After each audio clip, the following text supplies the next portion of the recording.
Saya nampak tadi ada soto, ada nasi ayam, ada bihun sup. Tapi sabar dulu, sekejap lagi YB Datuk Fahmi akan tiba. Dan untuk mereka yang belum lagi ambil nombor untuk cabutan rezeki, please do so. Kita harap semua jangan ketinggalan sebab katanya ada lebih 100 hadiah misteri.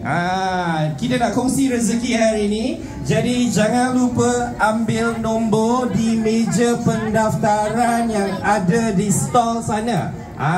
Kalau perasan tadi dekat belah sana pun ada kamera 360. Jadi this is the time kita buka kepada semua. Tak kira lah semua jemputan yang hadir, kita jemput sama untuk sama-sama kita meriahkan majlis Rumah Terbuka Aidilfitri Parlimen Lembah Pantai. Alhamdulillah cuaca pun cukup baik hari ini. Kita jemput sama, nampak dekat belah belakang ini makanan dah pun rata-rata ambil. Jadi ada banyak, ada nasi ayam saya nampak tadi, ada soto, and then ada air berbagai warna. Tapi jangan kalau boleh ada air juga, air mineral. Sila kita harap semua, ada lemang saya nampak tadi, ada rendang juga. Dan kepada ahli keluarga, bawah anak-anak, kita ada kamera 360 untuk anda sepanjang malam ini, insyaAllah sehingga 11 malam.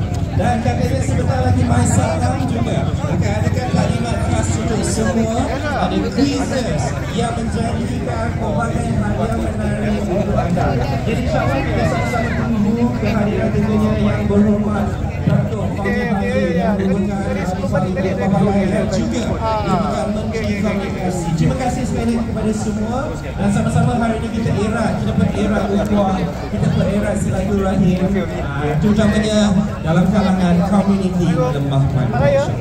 Kita mendengarkan lagu raya yang seterusnya. Jom. Dia apa khabar?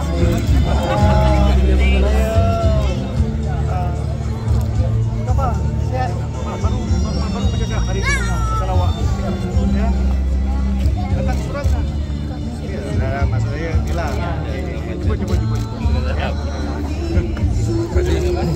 Hai, how are you? Fine. Boleh.